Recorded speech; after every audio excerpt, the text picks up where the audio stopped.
Hello, hello, ladies and gentlemen, and welcome to the very first episode of our new podcast that's called Two and a Half Salesmen. I'm your host, Mario, together with my host, Julio. Hey, Julio, how you doing, man? Very good, very good. Excited about today, the first day, as well as the very hot topic coming up. Oh, yeah, for sure. When Julio and I met and decided to do this podcast, our first goal was this will be without edits, completely raw, completely unfiltered. And we will try to get as much possible. The length should be between 30 minutes and 40 minutes. And of course, if you're watching it on YouTube, be a darling and subscribe. So for today's topics, so the very first topic, since we are both sales guys, is building a sales team from scratch, specifically in B2B, right? So, Julio, what are your kind of initial thoughts on this? This is one of my favorite topics, actually. My initial thought is that people don't do it early enough, really. And there's a lot of procrastination, and they don't feel like, I can do this myself, blah, blah, blah. And then they end up later with a much bigger problem, basically. So, when you say procrastinating, in what sense? In what sense do you mean? Look, at this point, I'm specifically thinking about a startup, right? A B2B Yeah, of startup. course. And when I talk to founders, unless there's already a salesperson in there, which is not always the case, especially in tech startups, right? What they're thinking is, until I can handle it myself, that's okay.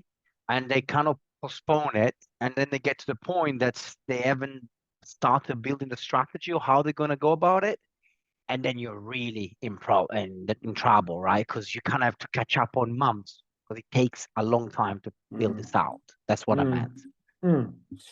My initial thought is okay. So you since we are talking about building a sales team right from scratch, meaning most likely some sales have already, so some closings have already happened, right? Uh, Most likely by one or not likely, but the other founder, right? So either one founder will act as the main salesperson, right? So, in kind of your opinion, and I can chime in a little bit later on, is when is the best time to hire a salesperson? And this will, I'm sensing a debate here coming on. Who do you think should be the first to kind of the first hire, right? Look, in terms of timing, let's start with that. I think the timing, it's not as early as possible because there needs to be a minimum of product validation. And also, I think it's important the founders, especially if they're not seasoned salespeople, they really go through the full sales process. I think we can both agree managing salespeople is a ball ache. And if the founder doesn't understand sales themselves, they were very easily run into salespeople just telling them crap or straight up lying to them, and then they're just stuck in a corner, right? So I think first of all, there needs to be a minimum experience, minimum proof of concept, and obviously a little bit of money behind it. No, for sure. And the interesting you said is they have some sales behind him, right? So it all comes down to I'm always preaching this, and especially when I'm doing a little bit of consulting, I always say, so where is your collective sales intelligence? And what does that say? So what is historical performance?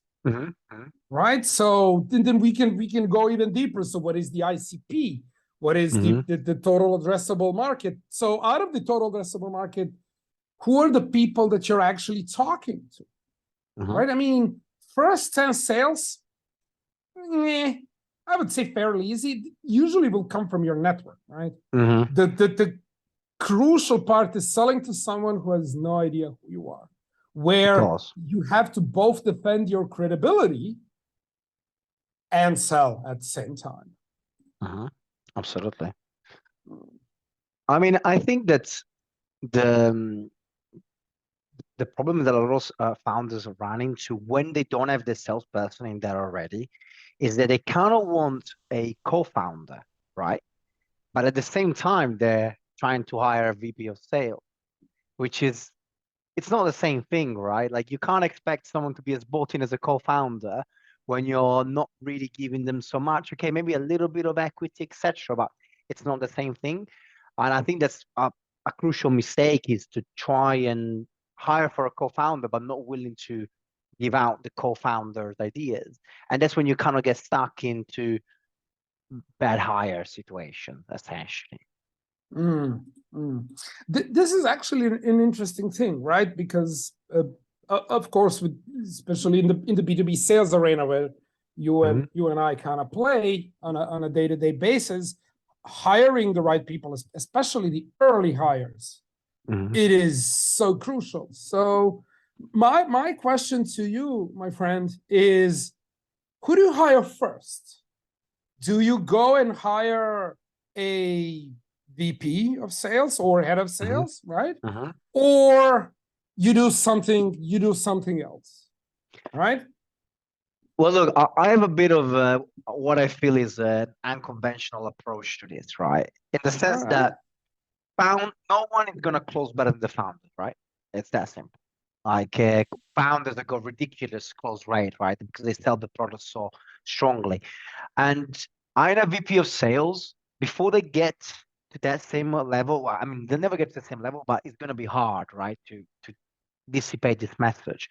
I actually think that the least risky option is to start from the bottom up. And that by that I mean, like, you can, with a VP of sales salary, you can probably afford 2 SDRs and 1 AE, right? Like as a general idea. So if the person is not completely clueless about sales, I would start with the SDRs. They can feed them demos, they can feed them meetings if it's not in the tech space, and then they can actually get the close rate. They can cut down the time they need to generate meetings with. This is actually very interesting because I am on the opposite side of the spectrum, right? So of course you are. Well, what can I tell you, man? And here's my reasoning on this, right? If you hire someone that is bit more experienced, like a head of sales or VP of sales, and you are correct, this person does cost a little bit more money, right? Well, my reasoning is the faster you build your processes, the faster you build your playbook, which is, I would say, essential, the more productive the entire sales team will be. So, but again, hiring VP of sales that can actually do full cycle sales. That would be one idea. I mean, look, in theory, what you're saying makes perfect sense, right? There's two problems that I usually face with something like this. First is, how easy is it to hire the right VP of sales, right? And a lot of founders, let's be honest, don't have such strong recruitment experience. They usually meet a guy, especially when they don't have sales experience, they're like, oh, this guy is amazing. He's got so much knowledge, sells themselves really well. Yeah, because they're a salesperson. And then they end up hiring the wrong person and having to sack them like 6 months later, right? Problem number one. Problem number two with this is that, okay, let's say you're hiring the right VP of sales, but then at that point, I wouldn't hire VP of sales. I would hire more like a sales manager. Because let's be honest, most VP of sales have already built it, right? And there's very few of them that are willing to go back, maybe even do some cold calling and go back to the ground, right? So what do you think about this? I would hire with that specific frame in mind. So this is what needs to be done. And these are my expectations of you, right? This is and that's why we pay you big bucks, because we expect you to do 3 or 4 different jobs, especially in the early stages, right? And then you did mention a excellent thing is so how do you know that this is the right fit? I mean, hiring a bad VP, especially your first VP, can cost you a lot of time, money, sweat, blood, revenue. Exactly. It's simply because, and I've seen this a lot, especially in a little bit more conservative Europe, that VPs or head of sales comes in, excellent credentials, works for a whole bunch of startups, but it turns out they're corporate back startups, or they come out of a big corporation, right? So my question kind of always to these founders is, well, how will you know that this person can utilize not having all of the money and all of the resources in the world and still get the job done? I mean, right? that's exactly the question that honestly should scare the crap out of a founder, and doesn't. I mean, again, keep in mind that unless it's coming from a referral, which is a possibility, if you got a good board, you know, you're gonna have a lot of contacts, and someone good might come through. But if you're just hiring through, let's say, an agency, right? Agency cost, onboarding time, blah blah blah. Literally, you have to give the person at least 3 to 6 months to make sure that they can somewhat deliver, right? Oh, I would argue even more. Yeah, well, exactly. That's what I'm saying. So if they're the wrong hire, you are screwed. Like, suddenly you're behind your growth targets. Everything is up in your throat, right? So let's begin maybe with, how would you know that it is a big hire? It's a wrong hire. So for me, wrong hire would be, first I would always look at the environment, right? So where did this person come from? Right? So, okay, let's forget about a track record for now. What were the resources that were necessary in order for this person to actually hit his or her targets? Yeah, absolutely. That would be my kind of first red flag, right? Where do you come from? Right? The second thing is, are you capable both? So as a head of sales, especially in the early stages, you need to be a very good salesperson. Well, first of all, a very good SDR, then a very good account executive, so closer. But also, you need a little bit of client success in you, and you need a little bit of coach. If we are going this philosophy, and then I know that you disagree with me, that a first hire should be a head of sales / VP of sales. This person needs to create a playbook and also train everyone who comes after him, especially the younglings, the SDRs, right? I mean, look, I think now we're getting a slightly different situation in the sense that I think if you're in a situation where you have a bazillion like cash reserve, right? Then of course you hire VP of sales. They got all the time to build a team underneath you. It can even come from a bigger company as long as you got the cash to build the structure you was used to. That's okay. However, if you're going for the standard startup, you raise like, let's say, 2 to 500K pre-seed, right?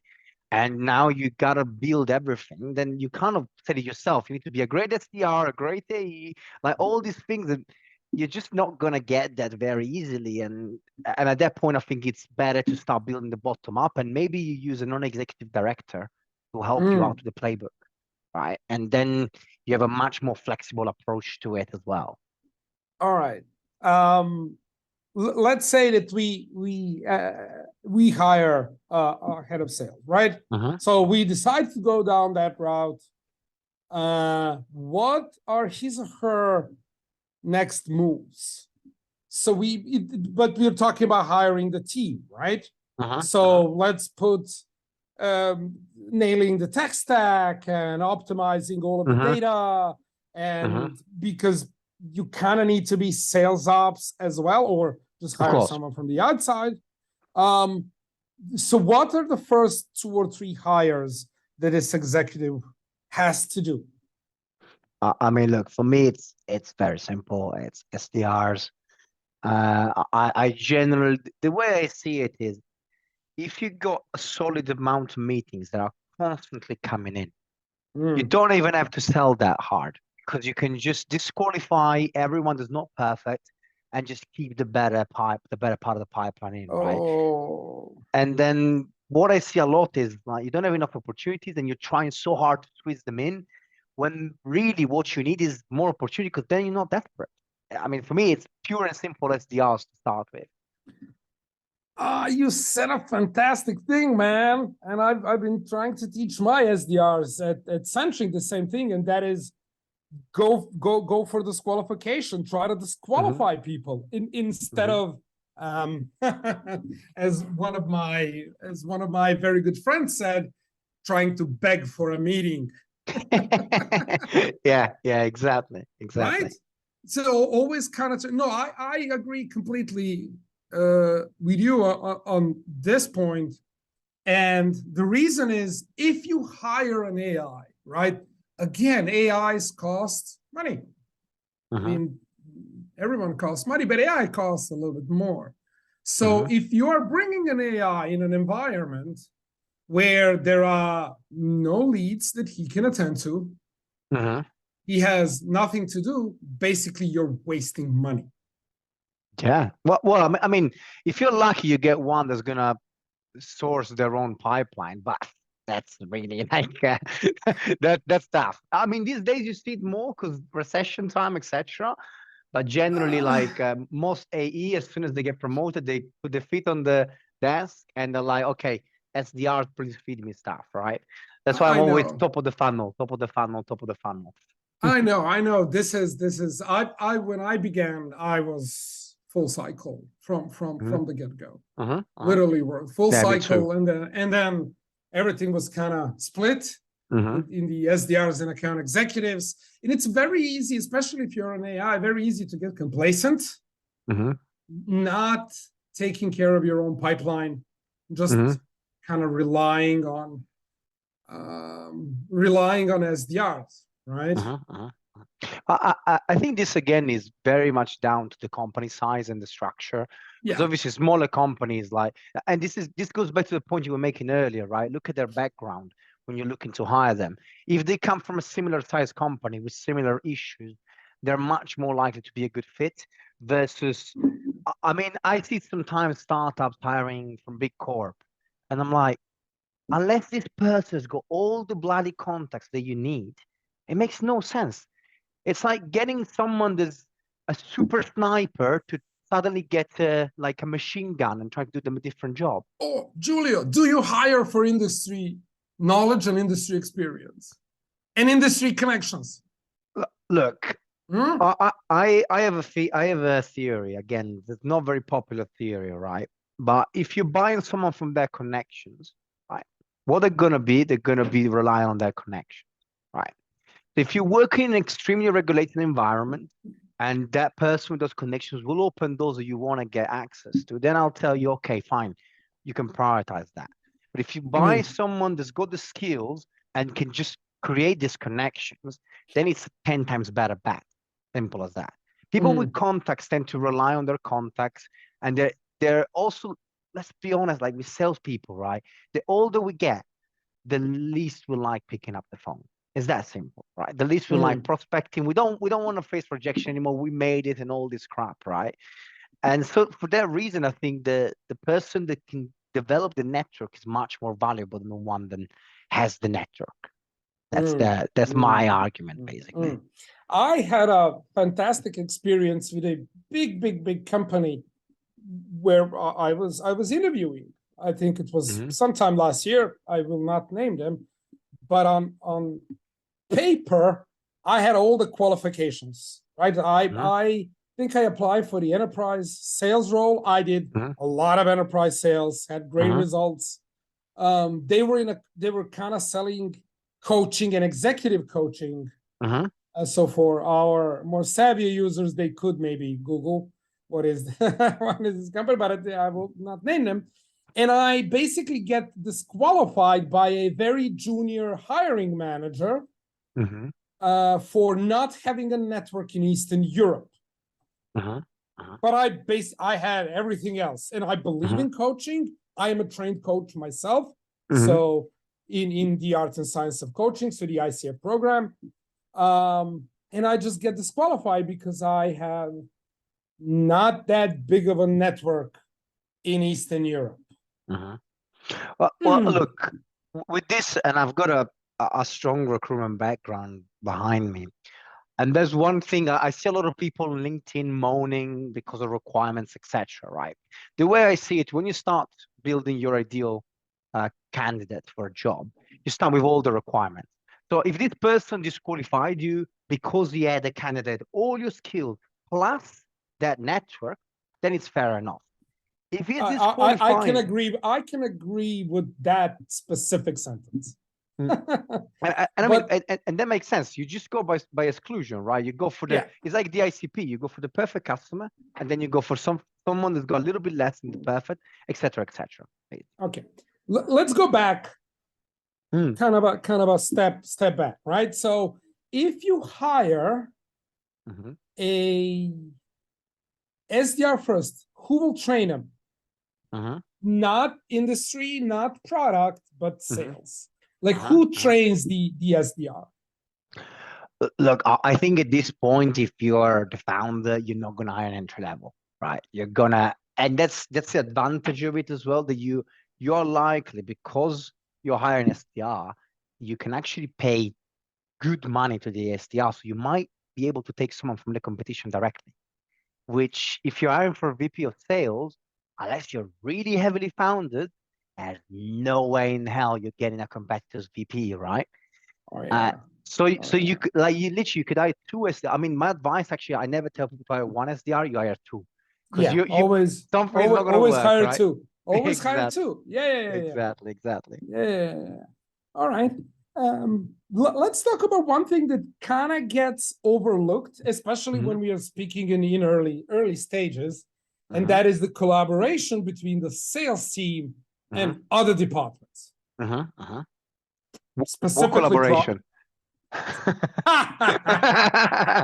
Wait a minute. I need to talk to everyone else?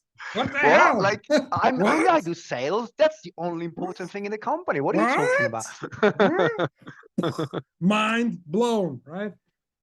But it's kind of that co-op, right, between sales and, well, in this case, it's product, right? Since we are talking about early stages, right?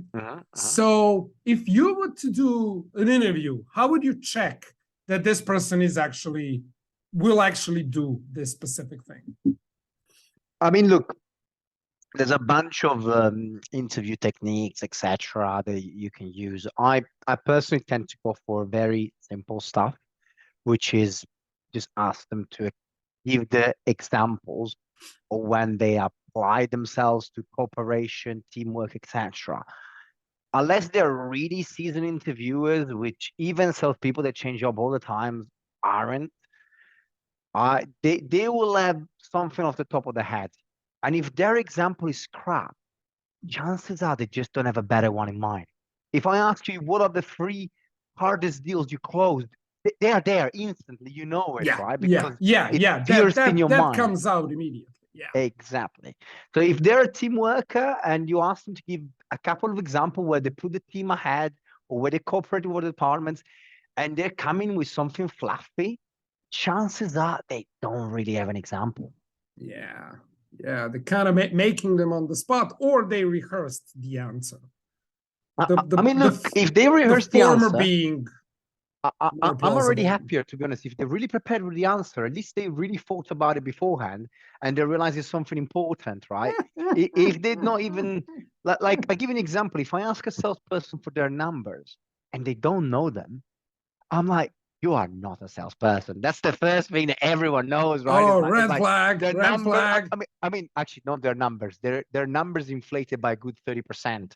Everyone knows that number, right? That's Of usually how it course, goes.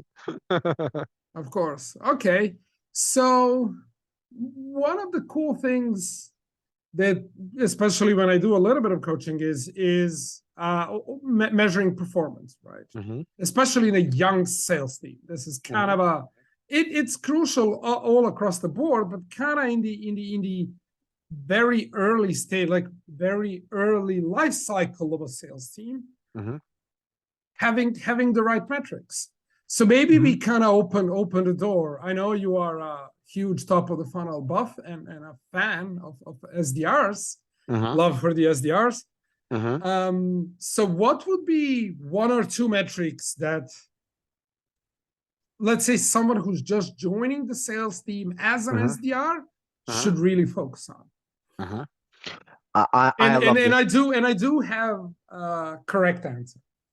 Oh, you're gonna correct. Let's see. Let's see. I mean, look. This is a big topic, right? Yeah. I was debating with someone on LinkedIn recently because there was someone saying let's stop measuring KPIs entirely, and I'm like, look, can we stop with the LinkedIn platitudes, and just trying to go for what gets likes rather than what is the reality. I personally think that for an SDR especially, the simple and exclusive thing you gotta look at is meeting books. Like how many meetings is Mm. this person attended as well? Obviously, it's not just the meeting book, but it's the meeting attended. That's the very first thing that I go take a look at. Okay. Basically, I will disagree here, go for it. because in my experience, almost anyone can book a meeting. Uh-huh. The goal is, for me, this kind of came as a revelation maybe 2 or 3 years back. Uh-huh. That is only metric. But look, this is, if I look at the metrics from a leadership standpoint, right? So if Uh-huh. I'm looking Uh-huh. at my SDR somewhere here, Uh-huh. the only thing I care about is opportunities created. Yes. That's the only thing. Um, yeah, in a form of a meeting, sure. But if meeting is not qualified and if that's not an opportunity, then all of the work that this person has done at that point is wasted. And it's not Uh-huh. this Uh-huh. that's not productive. So I would never put in meetings scheduled. It's always, you can call it qualified meetings, Of or course. Of I course. call them opportunities created. So how many opportunities have you created Of course. Of course. via Look. via your outreach efforts, Of course. right? Look. When I mean meeting, I don't mean you managed to get a guy to look at a demo, right? It's always got to be qualified, sales qualified leads or whatever you want to call it, right? Yeah, You've gone through SQLs, right? whatever is that you whether you use band or whatever it might be, right? You've gone through it and you validated it, right? I know, but like you'd be surprised how many startups use band. Like I think at the very beginning, if you got no clue what's going on, then and again depends on deal size, etc. However, one thing that is a big debate, right, is like Mhm. some people say, well, no, you should be looking at the closed deal from those meetings, right? What do you Mm. think about that? Oh no, for sure. It for me, there are only three if I'm, so let's say that I am chief revenue officer of a startup, right? So I Uh-huh. have marketing team, and we can agree or disagree where the SDR teams is. It for marketing and Uh-huh. sales? It doesn't matter at this point, right? Uh-huh. So we have the marketing team, we have the sales team, and then we Uh-huh. have client success. There are only three metrics that really matter. That is opportunities created, Uh-huh. money in the bank or money booked by Uh-huh. an Yeah. account executive, and then net churn. Yeah. That's Absolutely. it. I, I That's I it. mean, you could put in deal size, maybe like Well, just. then you can, of course, you can granulate Uh-huh. in whatever direction you want to granulate that. Uh-huh. Of So course. deal size, lifetime value, blah blah blah. Like we will, and for everyone still sticking with us, we will do an entire episode on sales metrics. So Uh-huh. don't worry about it. This was just kind of maybe to scratch the surface. Cool. Uh-huh. Last thing I would kind of like us to explore here And we did touch a little bit Mario, on I'm gone. There's one thing yeah, that I yeah, wanted to follow up on this though, sure. is that again, being SDR team type of guy, right? I'm a little bit concerned with if SDRs are also rewarded on converted deals, because sometimes your AE is crap. Right? It can't close the hottest deal in the world, right? And then you got these poor SDRs booking loads of meetings, and then the AE just can't close them, and then suddenly the SDR is just gonna leave, right? So I know it's not a perfect scenario either way, but I think that's something that often gets overlooked. Oh well, the deals are not converting, and then the AE is probably blaming the SDR, and the SDR is just doing their job, right? So have you had an experience with that? I would say excellent point. What I saw work best is the entire revenue team being on the same compensation plan, from marketing and everyone in marketing to sales to client success. So everyone being on the same compensation plan. This ensures alignment, right? Makes sense. Yeah. I think we can do an episode on this. Yeah, well, for sure. That's gonna be a very hot subject for people, right? Oh yeah, for sure. That's one of my favorite subjects is alignment across all revenue generating teams. And this will include the product team as well, right? So let's tickle a little bit with the onboarding. I think this is also a topic that it's usually being overlooked. Yeah. So what are your thoughts on how to onboard, especially in the early life cycle of a sales team, like young sales team, right? Look, in my experience, I used to onboard 20 people a month at entry levels. So like I've seen a lot of mistakes, but also things that work. I think the number one thing is, for the love of God, don't do so much product training, right? Like so many of, especially the bigger companies, are just all about learn about our product, right? Which is just nonsense. I think if you're getting your SDRs later on the phone than day 2, then I mean day 1 is okay, HR induction, this and that, but I don't care. Give them your bottom of ICP, the ones that can't cause so much problems, right? But they need to get on the phone and figure out what the customers want right away. Yeah, for me, it's onboarding was always day 1, day 7, day 14, day 30, day 60, day 90. So what do you need to know? What do you need to do? And what do you need to achieve in that specific time frame? And then you put in system, you measure, and then you actually know what is happening, right? That's kind of my. All right. Well, for everyone, thank you for sticking at the end. This is again our very first episode, so we are a little bit of I would say raw. But we will get better. I think we're always gonna be raw, to be honest. Yeah, I guess that is true. So when it comes to building the sales team from scratch, Giulio, any let's say last thoughts?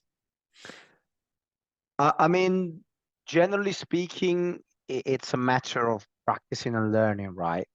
If you can get this knowledge from somebody else, it doesn't have to be a VP of sales, but like an advisor or something that can help you along the route, and you can reduce your risks, then go down that route. Finally, try to do it reasonably early. By the time you need a sales team, you are really too late for it already. Yeah. My 2 cents would be get a person who's done it in a similar situation, not necessarily industry wise, but same similar TAMs, similar level of problem awareness. So from the industry standpoint, and someone who's done it before. Right? I would basically go down that route. Cool.